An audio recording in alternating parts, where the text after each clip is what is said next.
Trump ഇറാനുമായിട്ടുള്ള യുദ്ധത്തിന് 5 ദിവസത്തെ ഇടവേള പ്രഖ്യാപിച്ചു എന്നുള്ളതാണ് പറഞ്ഞത്. അപ്പം നമ്മളൊന്ന് ആശ്വസിച്ചു, ഈ വലിയൊരു പ്രതിസന്ധി ആയെയും അവിടെ ഒരു സമാധാന അന്തരീക്ഷം ഉണ്ടാവും. പക്ഷേ ഇപ്പോഴും അവിടെ ഏറ്റുമുട്ടൽ തുടരുന്നു. ഇറാന്റെ നഗരങ്ങളിൽ ഇപ്പോഴും മിസൈലുകൾ വർഷിച്ചുകൊണ്ടേയിരിക്കുന്നു. അവിടുത്തെ ഒരു യഥാർത്ഥ ചിത്രം എന്താണ്? ഒരു ചിത്രം ഞാൻ പറയാം. നമ്മുടെ ഒരു ചലച്ചിത്രമുണ്ട് താഴ്വാരം. ആ സിനിമയിലെ അതിലെ വില്ലൻ, അദ്ദേഹത്തിൻ്റെ പേര് ഞാൻ ഓർക്കുന്നില്ല, ക്ഷമിക്കണം, മോഹൻലാലാണ് അതിലെ നായകൻ. മോഹൻലാൽ അവനെ തീർക്കാൻ വേണ്ടിയിട്ട്, അതുപോലുള്ള ദ്രോഹമാണ് മോഹൻലാലിനെതിരെ ചെയ്തത്.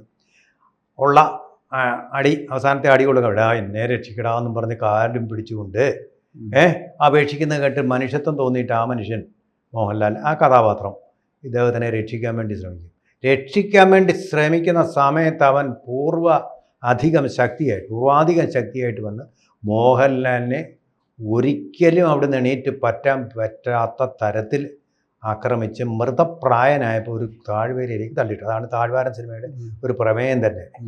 ബാക്കി നമുക്ക് എന്ന് പറയുന്ന പോലെ ഒരു ദുഷ്ട പണിയാണ് ഈ ട്രംപ് കാണിച്ചതെന്ന് പറയേണ്ടി വരും. 2 ദുഷ്ടതകൾ ഇതിനകത്തുണ്ട്. ആദ്യം മുതലൊന്ന് പരിശോധിച്ച് വന്ന അതിൻ്റെ ക്രമത്തിൽ ആദ്യം അവർ ചർച്ചയാകാം എന്നും പറഞ്ഞ് എല്ലാവരും കൂടെ ജനീവയിൽ പോയിരുന്ന് ചർച്ച ചെയ്തു. നിങ്ങളുടെ ആണവ സമ്പുഷ്ടീകരണം തടയണം, നിർത്തണം എന്നൊക്കെ പറഞ്ഞ് ചർച്ചയ്ക്കെന്ന് പറഞ്ഞ് വിളിച്ചുകൊണ്ട് പോയിട്ട് ചർച്ച ചെയ്യാണ്ട് പുരോഗമിച്ച് വരുമ്പോൾ പെട്ടെന്ന് നാടകീയമായിട്ട് രാമാനം ആയത്തുള്ള ഖമനയെ അങ്ങ് കൊല്ലുകയാണ് ആദ്യം ചെയ്തത്. അതെ, അങ്ങനെയാണ് ചെയ്തത്. ആദ്യം ആയത്തുള്ള ഖമനയെ അങ്ങ് കൊന്നു. വൻ ചതിയായിരുന്നു, ഒരു വഞ്ചനയായിരുന്നു.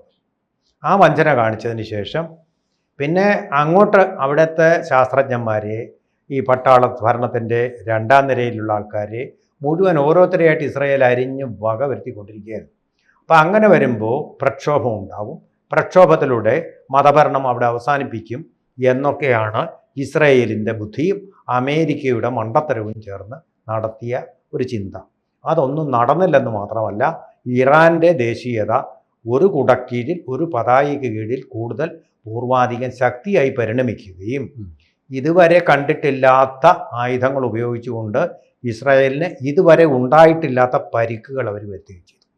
ഇപ്പോൾ ഏറ്റവും കൂടുതൽ നോക്കിക്കോളൂ, ഇറാൻ ചെയ്തിരിക്കുന്നത് ജെറുസലേം അവരുടെ ആ വിശുദ്ധ നഗരത്തിലേക്ക് തന്നെ തർക്ക വിഷയമാണ്.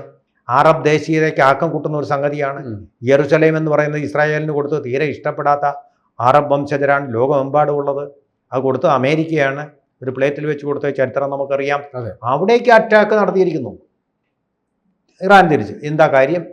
കാരണം നമ്മളോട് താങ്കൾ പറഞ്ഞ പോലെ തന്നെ ആദ്യം 2 ദിവസത്തിനകം ഹോർമോസ് കടലിടക്ക് തുറക്കണം, അതുവരെ ആക്രമണമില്ലെന്നാണ് പറഞ്ഞത്. അങ്ങനെ ഞങ്ങൾ കാണിച്ചു തരാം, ഞങ്ങൾ കാണിച്ചു 2 ദിവസം സമയം കൊടുക്കുന്നു എന്ന് പറഞ്ഞതിൻ്റെ അർത്ഥം അതിനിടയ്ക്ക് വേറെ ആക്രമണമൊന്നും ഉണ്ടാവുന്നില്ലെന്നാണ്. പക്ഷേ അവർ വാക്ക് തെറ്റിച്ചുകൊണ്ട് പിന്നെ അത് രണ്ടാമത് പറഞ്ഞത് പോട്ടെ 2 ദിവസം അല്ല 5 ദിവസം തന്നിരിക്കുന്നു എന്ന് പറഞ്ഞ് ഇറാനെ പറ്റിക്കാൻ നോക്കിയതാണ്. ഇറാൻ അപ്പോഴേ പറഞ്ഞു ഒരു ചർച്ചയില്ലായിരുന്നു, ചർച്ചയിൽ പുരോഗതി ഉണ്ടായി, അതുകൊണ്ട് 2 ദിവസം 5 ദിവസം ഒരു ചർച്ചയും നടന്നിട്ടില്ല, ഇവർ വെറുതെ കള്ളം പറയുകയാണ് എന്ന് പറയുന്നവർ തന്നെയാണ്. പിന്നെ ഇസ്രായേൽ പറഞ്ഞു ചർച്ച ഉണ്ടാവുകയാണ് പാകിസ്ഥാനിലെ ഇസ്ലാമാബാദിൽ വെച്ച്. ഇസ്രായേൽ പറഞ്ഞതും കള്ളം. മഹാഭാരത യുദ്ധത്തിൽ അശ്വത്ഥാമാഹത എന്ന് ധർമ്മപുത്രരെ കൊണ്ട് പറയിപ്പിച്ച പോലൊരു കള്ളം പറച്ചിലായിരുന്നു അതെന്നുള്ളതാണ് ഇപ്പോൾ മനസ്സിലാവുന്നത്. ഇസ്രായേലിലേക്ക് അവർ ഇസ്രായേലല്ല, അമേരിക്കയും ഇസ്രായേലും കൂടി ഇറാൻ്റെ നഗരങ്ങളിലേക്ക് ആക്രമണം നടത്തി. അപ്പോൾ ഊർജ്ജ നിലയങ്ങളെ ആക്രമിക്കില്ല, അല്ലാത്ത യുദ്ധം തുടരുമെന്ന് ഇടയ്ക്ക് പറഞ്ഞത് അതും തെറ്റിച്ചുകൊണ്ട് ഇറാൻ്റെ ഊർജ്ജ നിലയങ്ങൾക്ക് നേരെ അവർ ഇപ്പോൾ ആക്രമണം നടത്തിക്കൊണ്ടിരിക്കുകയാണ്. അതിന് പകരമായിട്ട് ഇറാനും വെറുതെ ഇരിക്കുന്നില്ല. ബഹ്റൈൻ അതുപോലെ തന്നെ കുവൈറ്റ്, ഈ 2 നഗരങ്ങൾക്ക് നേരെ അവരും മിസൈൽ വിക്ഷേപിച്ചിരിക്കുക. അപ്പോൾ ഇപ്പോൾ യുദ്ധം നമ്മളെല്ലാം പറ്റിച്ചിട്ട് യുദ്ധം പൂർവാധികം ശക്തമായിട്ട് ആ മേഖലയിൽ നടന്നുകൊണ്ടിരിക്കുക. അപ്പോൾ ഈ മനോനില പറ്റിയെന്ന് നമ്മൾ മുമ്പേ പറഞ്ഞതിന് പുറമെ ഈ ട്രംപ് എന്ന് പറയുന്ന കള്ളൻ്റെ വാക്കുകൾ നമുക്ക് വിശ്വസിക്കാനും പറ്റില്ല എന്നാണ് വന്നിരിക്കുന്നത്. അദ്ദേഹം ഭ്രാന്തൻ മാത്രമല്ല, അദ്ദേഹം ഒരു കള്ളനും കൂടിയാണ് എന്നുള്ളതാണ് തെളിയിക്കുന്നത്. But however there is a method in the madness എന്ന് ഷേക്സ്പിയർ പറഞ്ഞ പോലെ ഈ ഭ്രാന്തിൻ്റെ പിന്നിൽ ഒരു രീതിയുണ്ട്. ഒരു പ്രത്യേക രീതിയിലാണ് ഈ ഭ്രാന്ത് വരുന്നത്. അതായത് ആദ്യം ഇറാനെ പറഞ്ഞു പറ്റിക്കുക, അതിനുശേഷം ആക്രമിക്കുക. ഒരു സത്യസന്ധതയില്ലാത്ത നിലപാട്. അതുതന്നെയാണിപ്പോൾ ട്രംപ് ഇറാന് നേരെ സ്വീകരിക്കാൻ നിർബന്ധനായത്. കാരണം എന്താ? 2 ദിവസം കൊണ്ട് ഇതിൻ്റെ ഹുങ്കെല്ലാം തീർത്ത് കളയാം എന്നാണ് വിചാരിച്ചത്. പക്ഷേ അങ്ങനെയൊന്നും തീരുന്ന ഒന്നല്ല എന്ന് മനസ്സിലാക്കിയതുകൊണ്ട് ഇപ്പോൾ ചർച്ചയാകാമെന്നൊക്കെ പറയുമ്പോൾ ഇറാൻ ഒന്ന് പുറകോട്ട് വലിയുമല്ലോ. ആ സമയം നോക്കി ശക്തമായിട്ട് പ്രഹരിക്കാനുള്ള ഒരു അടവായിട്ട് അത് ഉപയോഗിക്കുക. അങ്ങനെയെങ്കിലും ഒന്ന് തോറ്റെന്ന് അഭിമാനിച്ചുകൊണ്ട് പോകാൻ പറ്റി. പക്ഷേ ഇപ്പോൾ നമ്മൾ കാണുന്നത് അമേരിക്കൻ പത്രങ്ങൾ ശരിയായിട്ട് റിപ്പോർട്ട് ചെയ്തതുപോലെ Trump is in A quack mayor. അവിടെ നിന്ന് ഊരിപ്പോകാൻ പറ്റാത്ത ഒരു രാവണൻ കോട്ടയ്ക്കകത്ത് പെട്ടതുപോലെയാണ്. എങ്ങനെ ഇറങ്ങണി പോകണം എന്നറിയാൻ വയ്യ. എങ്ങനെ അമേരിക്കയുടെ മുഖം രക്ഷിക്കണം, മേക്ക് അമേരിക്ക ബിഗ് എങ്ങനെ സാധ്യമാകും എന്നുള്ള വലിയ പ്രശ്നമാണ്. മേക്ക് അമേരിക്ക ഗോ എവേ എന്നുള്ളത് ജിയോ പൊളിറ്റിക്കൽ സിറ്റുവേഷൻ ആവശ്യപ്പെടുകയും ചെയ്യുമ്പോൾ വല്ലാത്തൊരു കൺഫ്യൂഷനാണ്. നമ്മളൊരു കാര്യം കൂടെ ഓർക്കണം, ഈ യുദ്ധത്തിന് ഇറങ്ങി പുറപ്പെടും മുമ്പ് കുറേ പാസ്റ്റർമാരെല്ലാം കൂടെ, ക്രിസ്ത്യൻ പാതിരിമാരെല്ലാം കൂടി ഇദ്ദേഹത്തിനെ ഇങ്ങനെ ഉഷാറാക്കാൻ വേണ്ടി, യുദ്ധം ജയിക്കാൻ വേണ്ടിയിട്ട് അവരുടെ വകയായിട്ട് ഒരു എന്തൊക്കെയോ ശരീരത്തിൽ ഇങ്ങനെ തടവിയൊക്കെ കൊടുത്തിട്ട് അത് എന്താ മസാജിങ് അല്ല, വേറെ എന്തൊക്കെയോ ചെയ്തിട്ട് ഇദ്ദേഹത്തെ ഊർജ്ജസ്വലനാക്കാൻ ഒരു കർത്താവ് അങ്ങേ അനുഗ്രഹിക്കട്ടെ എന്നൊക്കെ പറഞ്ഞ് അനുഗ്രഹിച്ചാണ് യുദ്ധത്തിന് വിട്ടത്.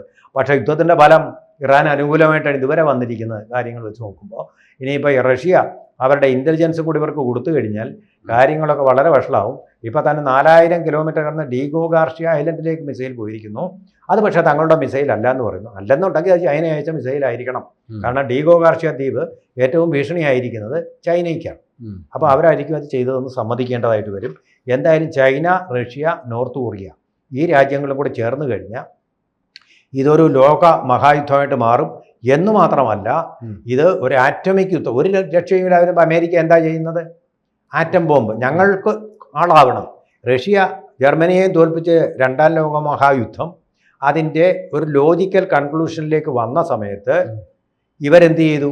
ജപ്പാനിലേക്ക് 2 ബോംബുകൾ അയച്ച് ഞങ്ങളാണ് ഇതിൽ ജയിച്ചത്, റഷ്യ അല്ല എന്ന് വരുത്താൻ 2 ബോംബുകൾ ഇട്ടുകൊണ്ട് എത്ര ലക്ഷം പേരെയാണ് കൊന്നത്? എത്ര ലക്ഷം പേരാണ് ഇപ്പോഴും നരകയാതന അനുഭവിക്കുന്നത്? ഇനി ഒരു കാര്യം കൂടെ പറയാം. ഇവിടെ ഗൾഫ് മേഖലയിലേക്ക് അവർ ആറ്റം ബോംബ് ഇട്ടാൽ അത് ബാധിക്കുക ഇറാനെ മാത്രമായിരിക്കുകയില്ല. നമ്മുടെ സഹോദരീ സഹോദരന്മാർ ഉപജീവനത്തിനായിട്ട് പോയിരിക്കുന്ന ആ ഗൾഫ് മേഖലയാണ് മുഴുവനാണ്. നിത്യ നരകമായിട്ട് അവർക്കത് മാറും. എന്ന് മാത്രമല്ല, ഒരു പക്ഷേ പ്രകോപിതരായിട്ടുള്ള ഇറാൻ അങ്ങോട്ട് അവരുടെ ഡീസലൈനേഷൻ പ്ലാന്റുകൾ നേരെ അവരുടെ മിസൈലുകൾ അയച്ചാൽ ആരും ഉണ്ടാവില്ല അത് തടുക്കാൻ. ഒരു അറബ് രാഷ്ട്രത്തിനോ തടുക്കാൻ കഴിയില്ല. ഇപ്പോൾ തടുക്കാൻ കഴിയുന്നത് എന്താണെന്ന് വെച്ചാൽ, ഇപ്പോൾ ഇവർ മിസൈൽ അയക്കുന്നത് അമേരിക്കൻ സൈനിക താവളങ്ങൾക്ക് നേരെയാണ്. അവിടെ അമേരിക്കയുടെ പേട്രിയോട്ട് മിസൈലുകൾ ഇവയെ തകർക്കാനും ഉണ്ട്. അവരുടെ എയർ ഡിഫൻസ് സിസ്റ്റം ഉണ്ട് അമേരിക്കയുടെ. ഇവിടെ ഡീസലൈനേഷൻ പ്ലാന്റിൽ അവിടുത്തെ ലോക്കൽ പോലീസേ ഉള്ളൂ. അവരെന്ത് ചെയ്യാൻ പറ്റും? അതിൻ്റെ ഫലമോ നമ്മുടെ സഹോദരീ സഹോദരന്മാർ ഉൾപ്പെടെ അറബ് വംശജരായിട്ടുള്ള ഗൾഫിലെ ആൾക്കാരും വരെ എല്ലാവരും തൊണ്ടയ്ക്കിറങ്ങാൻ വെള്ളമില്ലാതെ മരിക്കേണ്ട അവസ്ഥയിലേക്ക് പോകും. പക്ഷേ ഈ യുദ്ധം ഇങ്ങനെ ഏതാണ്ട് 1 മാസമായിട്ട് പോയിട്ട് സാധാരണഗതിയിൽ ഇതേപോലെ അന്താരാഷ്ട്ര പ്രതിസന്ധി ഉണ്ടാകുമ്പോൾ ഐക്യരാഷ്ട്രസഭ, UN രക്ഷാസമിതി അതേപോലുള്ള ബോഡികൾ നാമമാത്രമായിട്ട് എന്തൊരു പ്രസ്താവന നടത്തുക, ഇതിൽ ഇറങ്ങി പ്രവർത്തിക്കുകയോ ചെയ്യുന്ന ഒരു കണ്ടുശീലം നമുക്കുണ്ട്. പക്ഷെ ഇവിടെ UN ഒക്കെ വളരെ അപ്രസക്തമായിട്ട് കാര്യമായി ഒരു റോളും ഇല്ലാണ്ട് നിൽക്കുന്നു. അത് തന്നെയാണ് പ്രശ്നം. UN ഇപ്പോൾ ഒരു പ്രശ്നമാണ്. പരിഹാരം എന്നതിനേക്കാൾ വലിയൊരു പ്രശ്നമാണ്. വലിയ ഫണ്ട് വേണ്ട ഒരു സ്ഥാപനമാണ്. പക്ഷേ അത് ഉദ്ദേശിച്ച രീതിയിൽ പ്രവർത്തിക്കാൻ അതിന് കഴിയുന്നുമില്ല എന്നുള്ളൊരു സ്ഥിതിയിലാണിപ്പോൾ കാര്യങ്ങൾ നിൽക്കുന്നത്. ഇറ്റ്സ് എ ഡെഡ് ബോഡി എന്ന് പറയുന്ന പോലെ സത്യം പറഞ്ഞാൽ ജനറൽ അസംബ്ലി എന്ന് പറയുന്നത് ഒരു ഫലവുമില്ല. അമേരിക്ക അതിൻ്റെ ഫണ്ടെല്ലാം എന്ന് പറയുമ്പോൾ അതിന് കൊടുത്തിരുന്ന ലൈഫ് സപ്പോർട്ട് സിസ്റ്റങ്ങളെല്ലാം പിൻവലിച്ചു. അത് ശരിക്കും ഇപ്പോൾ ഒരു യൂഥനേഷ്യ എന്ന് പറയുന്ന പോലെ ഒരു നാച്ചുറൽ ഡെത്തിലേക്ക് തന്നെ കാര്യങ്ങൾ പോയിക്കൊണ്ടിരിക്കുകയാണ്. അതിനെക്കുറിച്ച് പറഞ്ഞിട്ട് കാര്യമൊന്നുമില്ല. ഇപ്പോൾ വേൾഡ് ലീഡർ എന്ന് പറഞ്ഞിട്ട് പീസ് കൗൺസിലും ഒക്കെ ഉണ്ടാക്കുന്ന അമേരിക്കയാണ് വേൾഡ് ലീഡർ. ഇത് പരിഹരിക്കേണ്ട ഉത്തരവാദിത്വം അദ്ദേഹത്തിനാണ്. അതെ, ഡെമോക്രസി എന്നൊക്കെ പറയുമ്പോൾ ലോകത്തിലെ ജനങ്ങൾക്ക് വേണ്ടിയാണ് യുദ്ധം നടത്തുന്നതെന്ന് പറഞ്ഞല്ലേ അദ്ദേഹം നടക്കുന്നത്. അപ്പോൾ അദ്ദേഹത്തിനുള്ള ഉത്തരവാദിത്വമുണ്ട്. ഭീകരരാഷ്ട്രമാണ് ഇറാൻ എന്ന് പറയുന്നത്. ഭീകരരാഷ്ട്രത്തിന് എന്ത് ഉത്തരവാദിത്വം? പാകിസ്ഥാൻ എന്ത് ഉത്തരവാദിത്വം? അപ്പം നിങ്ങൾ തുടങ്ങി വെച്ച യുദ്ധം നിങ്ങൾ തന്നെ നിർത്തണം. അതാണ് ഇന്ത്യ ആവശ്യപ്പെടേണ്ടതാണ്. നിങ്ങൾ തുടങ്ങി വെച്ച യുദ്ധം നിങ്ങൾ അവസാനിപ്പിക്കണം. ഞങ്ങളെ എന്തിനാ ഇതിനിട്ട് നരകിപ്പിക്കുന്നത്? ഞങ്ങളെന്ത് തെറ്റായത്? ഇത് ചോദിക്കണം. ഇന്ത്യ ചോദിക്കുക തന്നെ ചെയ്യണം. നിങ്ങളുടേത് ഒരു മിസ് അഡ്വെഞ്ചർ ആയിരുന്നു. You must reckon for it. അല്ല, നമ്മളെ അനുഭവിപ്പിക്കാൻ പാടില്ല. നമ്മൾ ഇത് അനുഭവിക്കേണ്ട കാര്യം എന്താ? നമ്മളെ കഷ്ടപ്പെട്ട് നമ്മൾ എന്ത് തെറ്റ് ചെയ്തു? This is not our war, but we are suffering. This should not happen. അതായിരിക്കണം നമ്മുടെ നമ്മുടെ രാഷ്ട്രത്തിൻ്റെ ഒന്നാകെയുള്ള അതിൻ്റെ ശബ്ദമാണല്ലോ പ്രധാനമന്ത്രി, അതുണ്ടാവണം. കൂടുതൽ വാർത്തകളും വിശേഷങ്ങളും നിങ്ങളിലേക്ക് എത്താൻ ABC മലയാളം സബ്സ്ക്രൈബ് ചെയ്യുക, ബെൽബട്ടനും അമർത്തുക.